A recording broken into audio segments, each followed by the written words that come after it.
Welcome back to Two Old Crows Homestead. Shelly here, and today we're going to talk about mullein and the things that you can use it for. So mullein is a, I want to say they call them biannual, but it's like a 2-year plant. It takes 2 years for it to grow, or 2 seasons, I guess. This is a first-year mullein, and you can tell that because it doesn't have the stalk coming up from the middle.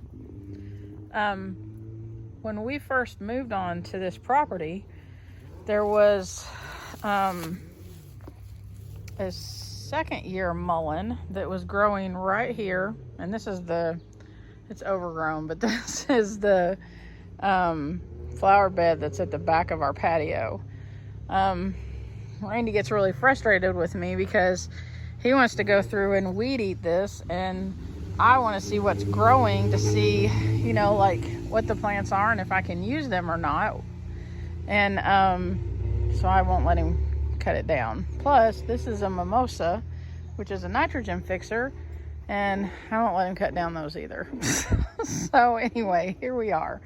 But when we first moved here, the first year that we moved here, there was a mullein that was growing right there. And it was huge. It was a second-year mullein, and I had never seen them before. Actually, I had seen them before. I just didn't know what they were. And so let me think. That was 2021. So this one is probably growing up from the seeds that were spread from that first one. Now I'm going to show you what a second-year mullein looks like. This is second-year mullein.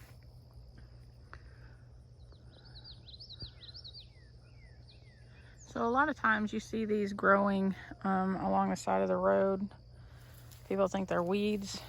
And this one is actually, let's see, right there where that flower at is about my height. So that's probably, this plant's probably about 7 feet tall. The leaves are really great. The mullein plant is really good for respiratory illnesses. So you can harvest the leaves and make tinctures out of them, or make you can dry them and make infusions out of them, or teas. You can even dry them and roll them up and smoke them, and it helps to you know, like if you have a lot of congestion, it helps to get the congestion out.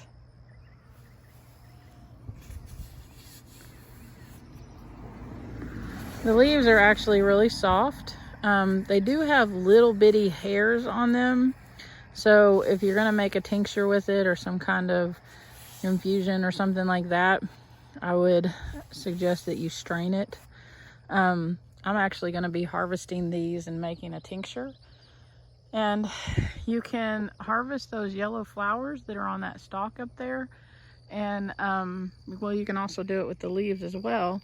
But you can harvest the yellow flowers and put them in oil and let the medicinal properties come out of the flowers into the oil, and use that for an earache remedy. This plant is really, it's a cool plant. This is known, like, I guess, you know, like where it grows wild and stuff. It likes well-draining areas. Look how big these leaves can get. It likes well-drained areas, not real, it's not, you know, boggy or whatever. But it's been known as cowboy toilet paper. I'm not sure that I would use it as toilet paper with those little, I don't know, hairs on here, but yeah. So yeah, I'll take you along as I take this bad boy down and use him to make some tinctures and stuff. So this is 3 mullein plants that I harvested today. The thing about mullein is it grows on the side of roadways, in a lot of places that with poor soil and all of that kind of thing. It's not a good idea to harvest it from the side of roadways. because a lot of times those areas are sprayed with chemicals to kill whatever is growing there. But today, we went over to Jason's from Kentucky Sustainable Living and to do a workshop, and we ended up at his uncle's place, and his uncle, or maybe it was his grandparents' abandoned house.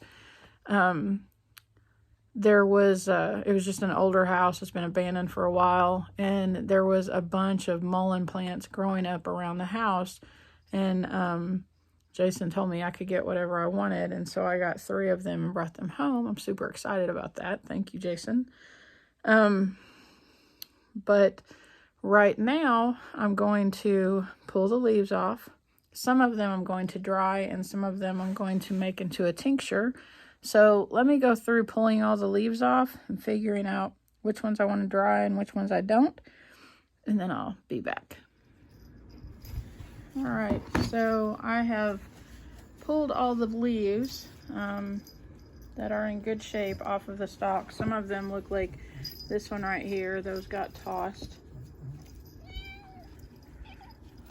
Here's our little kitten, Sassy, who is a menace to this household. It's not gonna hurt her. So basically I just laid down a sheet in the floor, and Crystal brought the stalks in for me, and so now we have this mess, but it's not on my carpet. So anyways, I have these leaves, and this one's a little dirty, but if you look really closely, you'll see these leaves are hairy. They have these little hairs, and they come off, and they can be an irritant to your skin. So you may want to wear gloves when working with these. I don't know. They don't really bother me. But this stuff has actually, you know, been known, as I said earlier, but as a cowboy toilet paper. I don't know about wiping your butt with this, though, with these little hairs.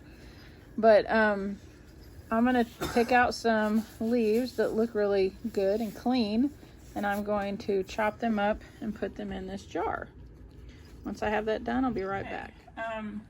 So I actually have a bunch of leaves. You know, you harvest these and you're not sure how much it's going to take to fill up your jar or whatever. It doesn't even look like I made a dent in what I have down here on the floor.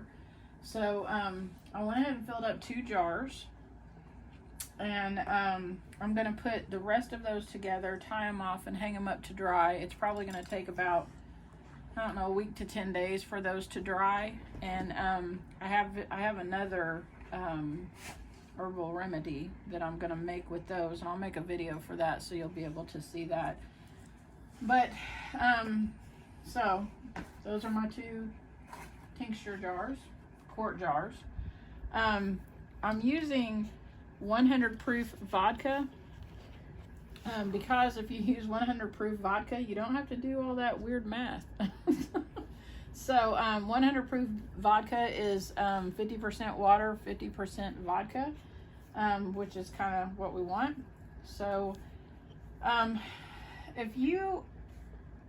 so I'm at the beginning stages of learning about herbal remedies and herbal medicine and foraging and identifying plants and all of that kind of stuff.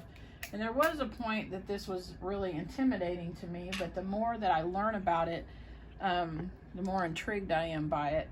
I kind of feel like God has provided everything that we need to heal ourselves naturally. And I know people have a lot of mixed feelings about that kind of thing, but I'm trying to learn about what those things are. So if you want to, at the beginning of this video, I showed you what a full mullein plant looks like, and if you want to do this with me, that'd be awesome. But anyways, I'm going to, let me move this box out of the way.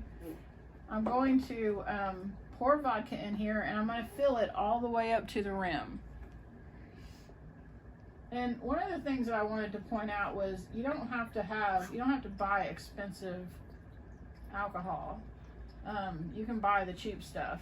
because it's not like you're worried about it being smooth or whatever it is that, I'm not a vodka fan, but whatever it is that you would buy expensive vodka for, because you're just going to be taking this a drop at a time, right? So I'm filling it up. These 2 jars may actually take this whole, is this a half gallon? I think this is a half gallon.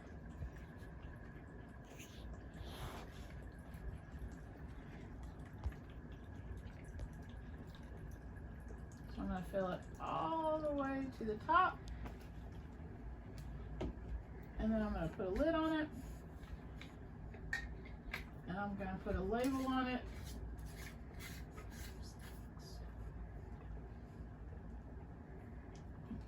I'm going to put on there that this is Mullein tincture and the date. And then I'm going to set this in our pantry in just a cool, dry place for 6 to 8 weeks.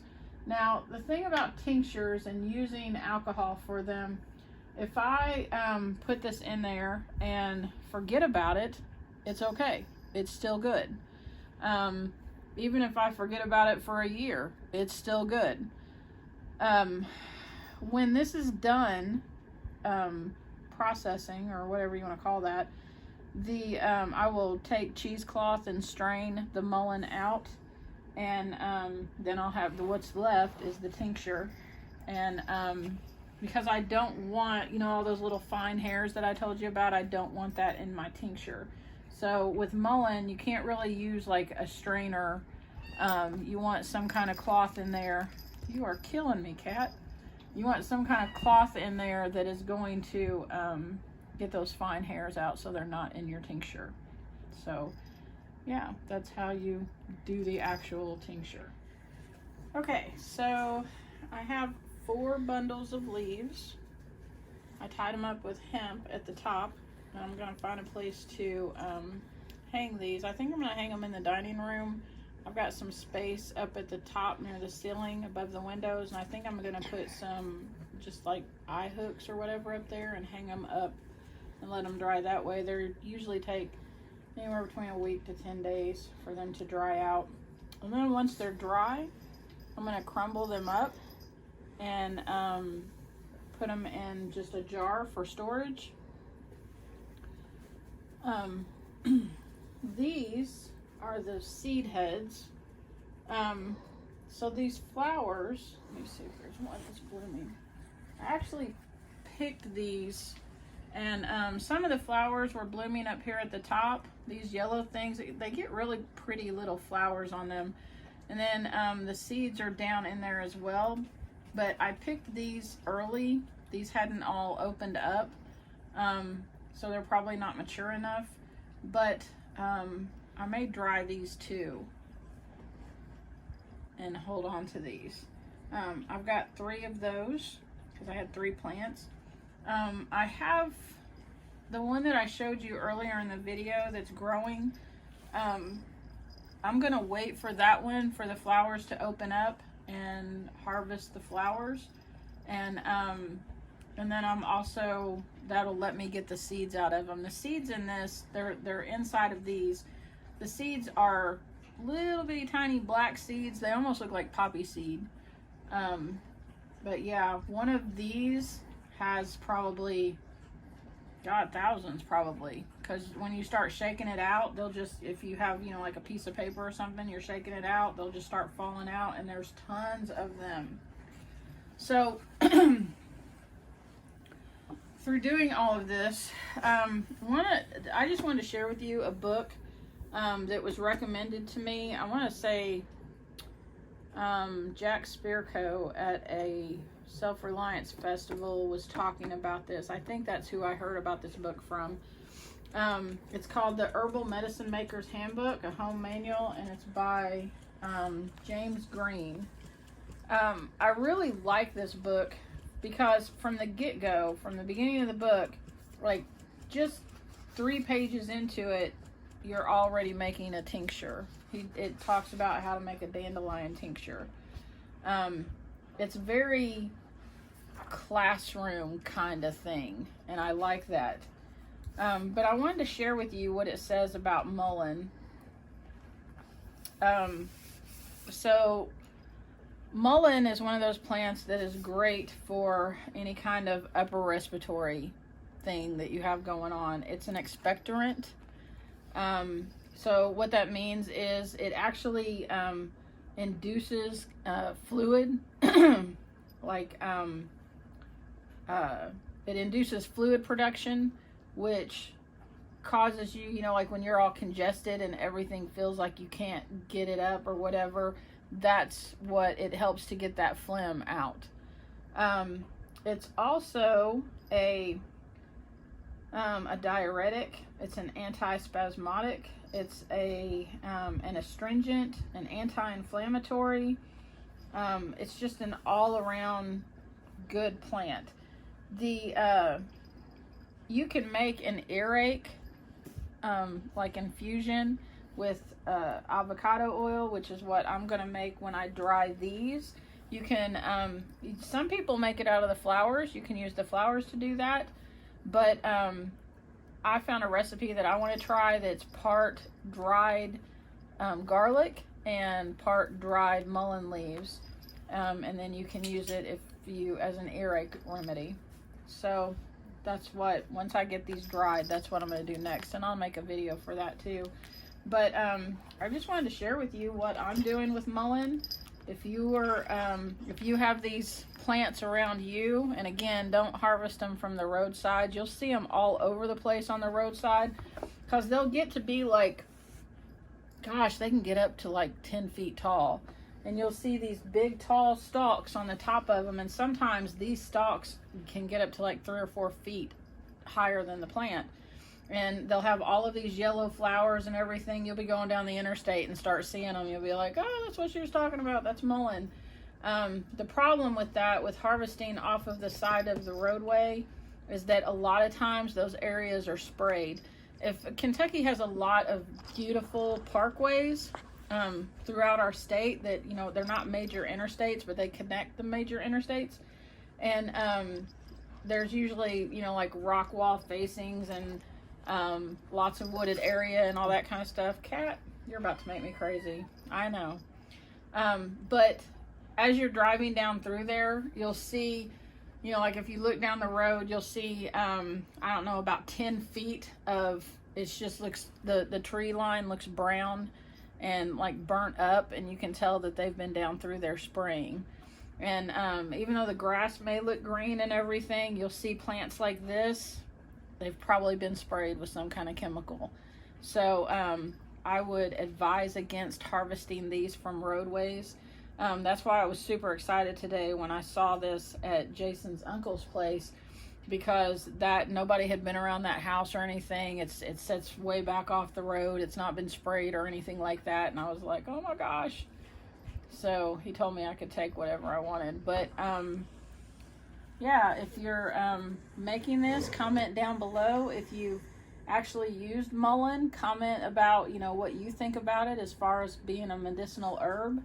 And I am by no means a doctor, and this is all, fairly new to me. So don't, I'm not like prescribing anything or telling you what to take it for. I'm just sharing with you the research that I've done. Another thing, if you are interested in learning more about this, there's a channel on YouTube that I have just fallen in love with. It's called She Is of the Woods. And the girl that's on that channel, her name is April, and she freely shares everything that she knows, and she learned it all from her grandmother, and she's been doing this stuff since she was a kid. And her channel is just it's super informative, and she's got a lot of great information on there. So check her out, check this book out, and if you give this a try, tell me what you think. Talk to you later. Bye. Yeah, God bless you. Have a great day.